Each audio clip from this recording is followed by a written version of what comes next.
What if I told you that the loneliest generation in human history is also the most connected? We carry devices in our pockets that link us to billions of souls across the planet.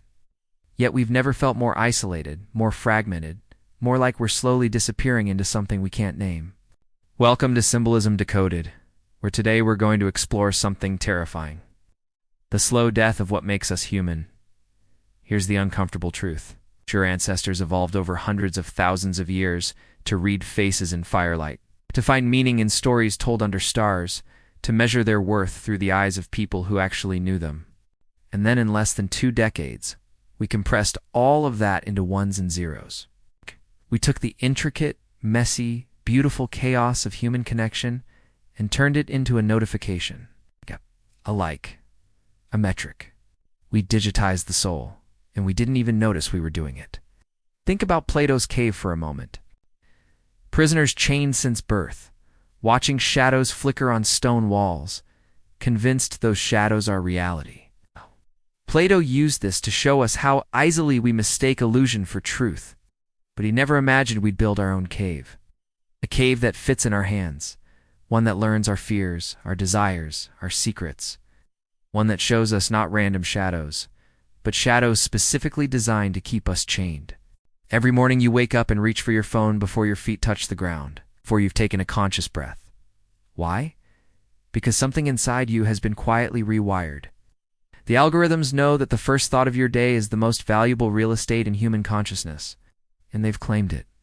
They've colonized the space between sleep and waking, the sacred threshold where you used to belong only to yourself. Let that sink in. Marcus Aurelius, the philosopher-emperor, wrote in his meditations about the importance of the inner citadel, the unshakable core of self that no external force could penetrate. He believed your mind was sovereign territory. You alone decided what entered and what was rejected. But what would he say now, seeing us voluntarily surrender that sovereignty? Every time we measure our worth through engagement metrics created by engineers, we'll never meet every time. We curate our lives for an invisible audience. Every time we check our phones, 70, 80, 100 times a day, we're handing over the keys to the citadel. We've created digital profiles, digital personas, digital versions of ourselves that exist in server farms scattered across the world.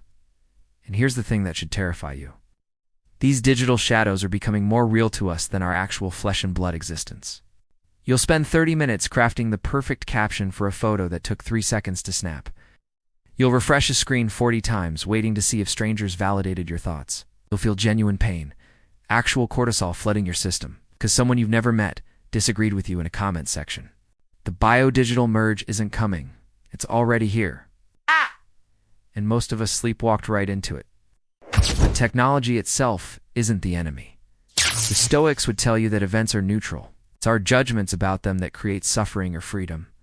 The question isn't whether we use these tools. The question is whether we control them or they control us. The question is whether we're still fully human on the other side of the screen. Your humanity isn't found in your feed. It's found in the moments between the posts. In boredom. In discomfort. In sitting with yourself without distraction. In discovering you're still there underneath all the noise. The ancient practices of contemplation, of solitude, of what the Greeks called a teresia, a profound calm that comes from being unshakable. These aren't relics. They're survival tools for the digital age. Every notification is testing your sovereignty. Every algorithmic suggestion is asking if you still know who you are without its guidance. Every infinite scroll is measuring how much of your finite life you trade for the illusion of connection. And the terrifying part? The systems are learning. They're getting better at this every single day while we're getting worse at resisting. The sovereign self requires something radical in our current moment. It requires you to choose presence over performance, to choose depth over breadth, to choose the hard, uncomfortable work of knowing yourself over the easy comfort of letting an algorithm tell you who you are. It requires you to remember that you existed before these platforms and you'll exist after them. That your worth was never, could never be, a number on a screen. This is the battle. It's not against technology, but for consciousness itself. For the preservation of something precious and irreplaceable, your capacity for wonder, for genuine connection. For the kind of deep thinking that can't be compressed into a character limit, for humanity in its full, complex, contradictory, glorious messences.